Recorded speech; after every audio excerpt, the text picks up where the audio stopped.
as relações lógicas são relações de razão. O ente da razão, já seja de intenção direta ou de segunda intenção, só pode dar-se de dois modos, como negação ou como relação. Como negação, tem a sua vez duas maneiras de dar-se, como negação absoluta, a não evidência, ou como privação, que é a negação em um sujeito apto, por exemplo, a cegueira. Então, absoluto, a não evidência, e a negação em um sujeito apto, a cegueira. Agora bem, as noções de gênero, espécie, silogismo, que constituem o sujeito da lógica, não são evidentemente puras negações nem privações. São, portanto, relações de razão. Então, ele falou das duas maneiras, né? Negação e não relação. E a negação, ela tinha duas formas: a privação e a não evidência, né? A negação absoluta. Para poder determinar uma relação, há que assinalar o sujeito, o término e o fundamento. Na relação de filiação, por exemplo, o sujeito é a pessoa do filho, o término a pessoa do pai e o fundamento a geração. Então, o sujeito é o filho, o término é o pai e o fundamento a geração. Quando estes três elementos são reais, a relação é real. Mas quando algum deles não é real, tampouco o é a relação, sendo então a relação de razão. A razão pode pôr nas coisas relações que não são reais, mas que ela mesma inventa, como quando ordena as colunas de um templo de direita à esquerda, ou de esquerda à direita, pois, ainda que sejam muito reais estas fortes colunas, sujeitos e términos desta ordem relativa, nada real há nelas que funde esta relação. Essas relações são entes de razão de intenção direta, pois se dizem das coisas reais, ainda que não digam nada real. Entendeu? Por exemplo, se eu for dividir, por exemplo, aqui, o Pablo está à minha direita e o Geraldo está à minha esquerda. É uma relação em relação a mim. Mas essa relação assim, não tem real. Direita e esquerda é um conceito que assim, eu inventei. Esse lado aqui é o direito, esse lado aqui é o esquerdo. O lado que eu uso o relógio é o esquerdo, o lado que eu escrevo é o direito. Então, hoje eu estou... É isso, ele fala então dessas relações racionais, assim, que elas não são reais nesse sentido, porque elas são convenções, né? Eu poderia colocar assim, igual lá da epístola e lá do evangelho, assim, né? Não é nada que, por exemplo, se algum dia alguém esquecer que o lado direito é o lado que lê a epístola, o lado esquerdo é o lado do evangelho, não vai, assim, não vai ter como. É diferente, por exemplo, que eu esquecer que isso daqui é vida, e aí um belo dia eu olho, olha só, o que é isso daqui? Isso daqui é real, não digo, assim, não é uma convenção. As relações lógicas, por sua parte, têm como sujeito as operações e obras do intelecto, que são também certamente algo real, pois a acuidade animal, sujeito da relação lógica de gênero, e a acuidade homem, sujeito da relação lógica de espécie, foram realmente abstraídas da experiência sensível e realmente impressas no intelecto a modo de qualidades perenes suas, ou mais precisamente, de hábitos operativos. Por isso dizemos que as relações lógicas são intenções segundas. Vamos ver isso aqui. Então, as relações lógicas, aqui ele está falando uma relação lógica entre gênero e espécie, né? O gênero, no caso, o gênero animal e a espécie o homem. Então ele fala que isso daí foram umas abstrações da experiência sensível. Assim, viram-se vários animais, viram um homem, o Lula, a vaca, a Dilma. Hoje vai ser difícil encerrar isso aqui. Eu acho melhor começar a existir. Hoje está difícil. E aí foram abstraindo assim, o que é um animal? Um animal é um ser vivo dotado de sensibilidade e de movimento. E aí, o que é um homem? É um ser vivo dotado de sensibilidade de movimento e de razão. Então, aí é um gênero, cujo gênero você especifica, você tira a espécie que é a espécie humana. Então, assim, essas relações são reais, à medida que elas são criação do intelecto, poderiam ser relações lógicas e não reais. Mas à medida que elas têm uma base na realidade, uma base nas abstrações que foram feitas através dos vários animais, assim, que se percebeu, seja o cachorro, o gato, o lula, ou a vaca, assim, e aí elas são reais, são nesse sentido. Então são aí que ele fala de intenções segundas, que na verdade assim, é uma coisa que referenda a outra coisa. Assim. Então o realismo deles assim, é um realismo de segunda, assim, que ela começa com o real mesmo. Veja, isso daqui é duro, isso daqui é plano, isso daqui serve para a gente apoiar o livro. Então eu abstraio que isso daqui, embora seja marrom, embora seja retangular, embora seja grande, é a mesma coisa que aquilo ali, que é redondo e que é branco assim, que tem uma florzinha em cima. Ambos são mesmos. Então, tirei de duas coisas reais assim aquilo que é a acuidade, né? Que é a mesma. Mas como as relações lógicas se fundam em aspectos que lhes pertencem às fluididades e demais conceitos do intelecto, não enquanto olham as coisas conhecidas, que seriam fundamentalmente reais, mas enquanto são obras da razão, fundamentos reais. Mas enquanto são obras da razão que estão no intelecto, fundamentos da razão, são relações de razão e não reais, aquilo que eu falei, né? Isso se verá melhor quando fomos considerando cada uma das noções lógicas e poderemos distingui-las de outras noções reais e possamos, né? Reais perto, certamente, mas explicando-as com eu vou explicá-las com um exemplo. Pronto, eu fiz uma paráfrase. Vou explicar-la aí. Nossa Senhora. Se considerarmos a acuidade animal, você está lembrado do que é acuidade, né? É a ciência, né? Então, tá ótimo, eu tenho boa memória. Não, mas eu não tenho não. Se considerarmos a acuidade animal enquanto a seu conteúdo inteligível, abstraído das coisas, vemos que inclui a acuidade e substância, que está incluída pela acuidade específica em um homem.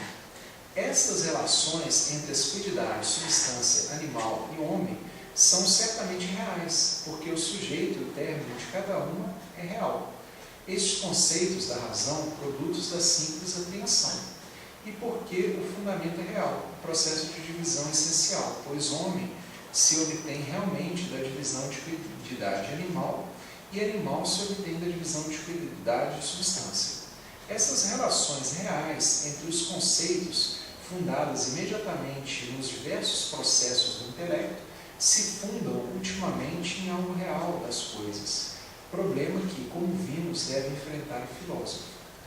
Mas, se considerarmos estas mesmas fluididades não enquanto aquilo que nos manifestam das coisas, mas enquanto as propriedades lógicas que se obtêm como obras da razão, propriedades que dependem evidentemente do conteúdo inteligível de cada um, então dizemos que substância se relaciona a animal e animal se relaciona a homem, de modo de gênero, e que homem se relaciona a animal e animal a substância de modo de espécie.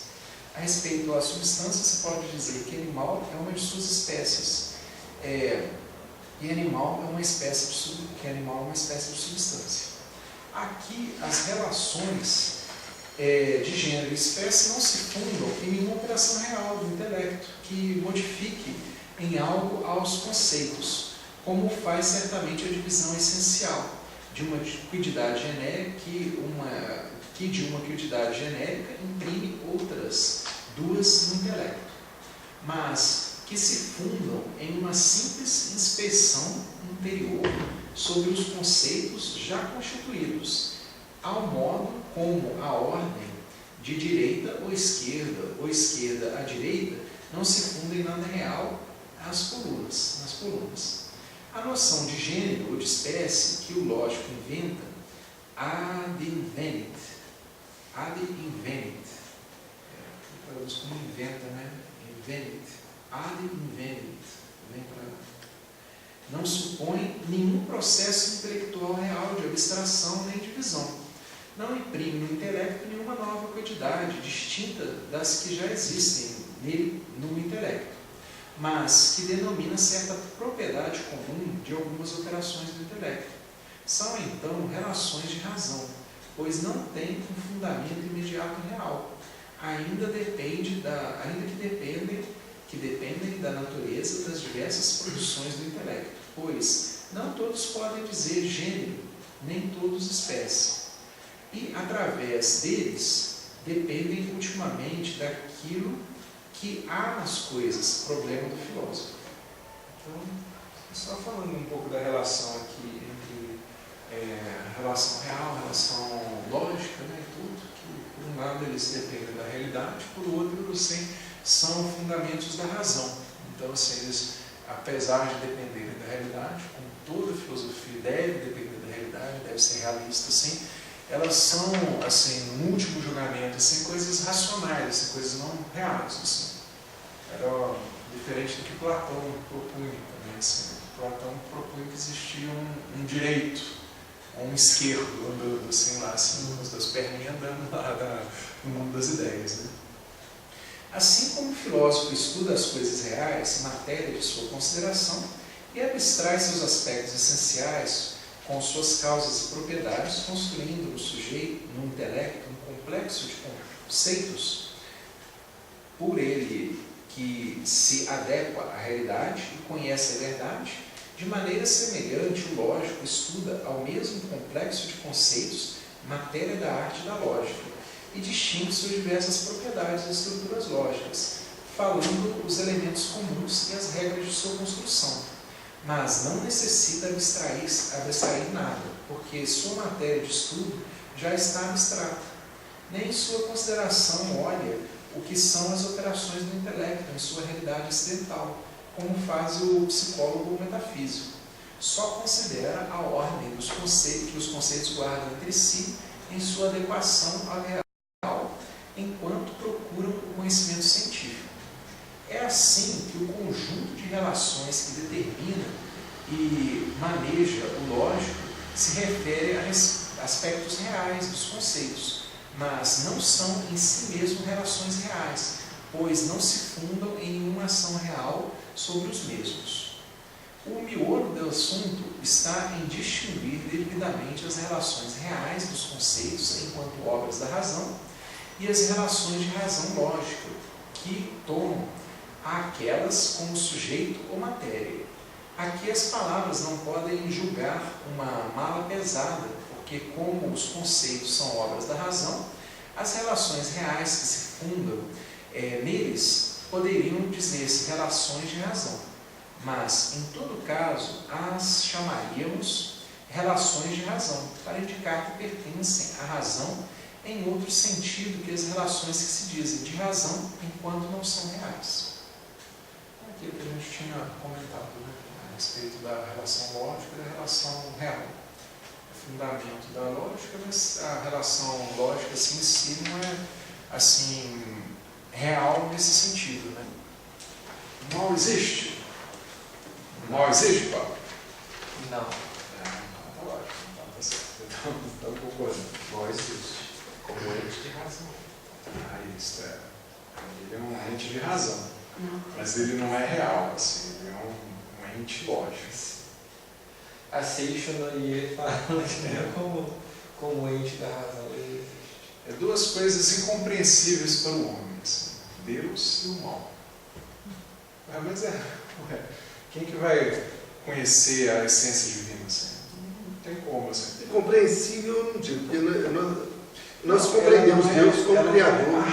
Ele não é esse conceito assim, a essência de Deus não é arracional, nem irracional. talvez na visão beatífica, Deus comunica assim, algo da essência dele assim, para o homem saber. Segundo o São. Agora, mas assim, a gente por si próprio nunca vai alcançar a essência de Deus. Não, é óbvio, isso é óbvio. Mas segundo mas São Tomás, nós nunca... uma percepção melhor do que... Isso, com certeza. Mas aí é uma graça, né? É uma graça que Deus... Uma graça. Graça, grátis. É um conceito de mistério. Não, mistério é compreensível, os próprios místicos mesmo. Né? Ah, sim, com certeza, eles têm. O Mas mistério é uma coisa que compreensível, mas nunca esgotável. nunca esgotável. Mesmo na visão beatífica. Mesmo na visão beatífica. Vai ser um crescendo constante. Por isso que a liturgia de São João Crisóstomo fala assim, inescrutável, invisível, inatingível. Existindo sempre o mesmo. Mas olha só, não querendo comparar, mas São Tomás de Aquino falou que a essência de uma música nunca será totalmente estudada. O homem nunca vai ter condição de... Isso é verdade. Então, porque a verdade ela está naquilo que ela é, a gente nunca vai ter. Na visão beatífica, sim. Pode ter um mas conhecimento aí de todas as essências, volta exceto a de Deus. Exatamente. Volto para falar assim, é Deus que vai dar por pura bondade dele, assim, não que o homem vai merecer. E o mal também, o homem também não vai conseguir saber o que é o mal em si. O mal é uma coisa bem interessante, assim, que o mal, apesar de não existir assim, o mal é outra coisa que o homem faz, de infinito, assim. Não, o mal existe. O mal moral ele existe, assim, tá? Mas e a única A coisa gente assim, vê nos jornais todo dia. você vê, a gente uma coisa assim, é um ente assim, muito interessante, né? Porque a única coisa que a gente faz de si próprio mesmo é o mal. O único ato também que a gente faz que tem característica infinita, assim. O mal que a gente cria, uma coisa assim, uma ofensa a Deus, tem um caráter bem